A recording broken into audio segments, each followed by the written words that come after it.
صلی اللہ علیہ وسلم ایک دفعہ کچرے کے ڈھیر سے گزرے, ایک بکری کا مرا ہوا بچہ پڑا ہوا ہے. نبی نے فرمایا بتاؤ تم میں سے کون اس کو اتنے درہم میں خریدے گا؟ صحابہ نے کہا یا رسول اللہ یہ تو بدبودار چیز ہے, کون خریدے گا؟ آپ نے فرمایا اللہ کی نظر میں دنیا کی حیثیت اس سے بھی کم ہے, جس پہ ہم اتنا ڈپریشن اتنی ٹینشن میں جا رہے ہوتے ہیں, اللہ کی نظر میں اتنی بھی ویلیو نہیں ہے. کیوں؟ ختم ہونے والی ہے, تھوڑے دن میں پھٹے پہ لیٹنا ہے اور اٹھا کے لوگ قبر میں کروٹ کے بل لٹا کے آئیں گے. 3 دن تک کل سویم وویم 2-4 چیزیں ہوں گی, اس کے بعد قصہ ختم. کروڑوں اربوں روپے پھونک دیے, انجوائے کون کرے گا؟ بعد والے. تو وہ بھی نہیں کرتے, وہ بھی بیچ باشت کے کھا جاتے ہیں, پھر وہ اپنے بچوں کے لیے بنانے کی فکر کرتے ہیں. تو حالانکہ آپ کے ابا نے آپ کے لیے بنایا تھا تو رہ لیتے نا اس میں. اب آپ اپنے بچوں کے لیے بنا رہے ہو, پھر وہ اپنے بچوں کے لیے بنا رہے ہیں. آپ کے لیے کس نے بنایا پھر؟ ایک صاحب نے مجھے کہا نا کہ آپ اپنے ذاتی, بہت پرانی بات ہے 10 سال پہلے کی, آپ اپنا ذاتی گھر کیوں نہیں بناتے؟ میں نے کہا میری اتنی بچت ہی نہیں ہے کہ میں اتنے ٹینشن لوں, تو میں کھانا پینے میں بہت ہاتھ مجھے محدود کرنا پڑے گا, بچوں کی اسکول کی فیسیں بھی. تو انہوں نے کہا اپنے بچوں کے لیے ٹینشن لیں. میں نے کہا میرے والد صاحب نے میرے لیے گھر بنایا تھا تاکہ مجھے ٹینشن نہ ہو.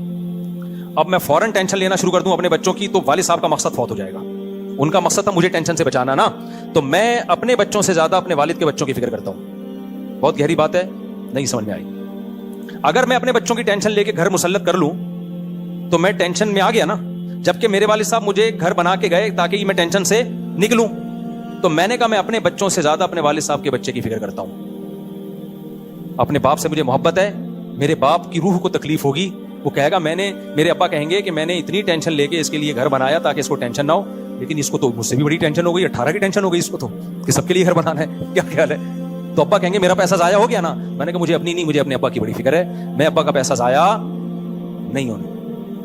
بہت مینٹل لیول سے اوپر کی باتیں ہیں, لیکن میرے بھائی پیدا کر لو اپنے اندر دنیا سے. میں دنیا کمانے سے منع کر رہا ہوتا تو پھر آپ کہتے ہیں مفتی صاحب کی باتیں ہماری سمجھ میں نہیں. کمانے سے کوئی نہیں منع کر رہا, دل میں جگہ مت دو, قبرستان جایا کرو, زیارت کیا کرو. جب گھر بناؤ نا, یہ میری ٹائل ہے, یہ میرا نل کا, قبرستان جاؤ, بولا آنا کہاں ہے؟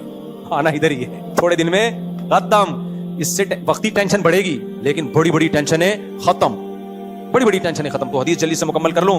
فرمایا جعل اللہ غناہ فی قلبی جعل اللہ فقرہ بین عینیہ وفرق علیہ شملہ ولم یاتہ من الدنیا الا ما قدر له. فرمایا پوری زور لگا دے گا دنیا کے پیچھے, ملے گی اتنی جتنی اللہ نے مقدر میں لکھی ہوئی ہے. تو اس لیے میں بار بار ٹینشن پہ بیان کرتا ہوں, بار بار, کیونکہ یہ مذہب کا ٹاپک ہے, یہ ڈاکٹروں کا ٹاپک نہیں ہے. اور ٹینشن ختم کرنے کا علاج بھی اسلام کے پاس ہے, سائیکیٹرسٹ اور سائیکولوجسٹ کے پاس نہیں ہے. سمجھتے ہو؟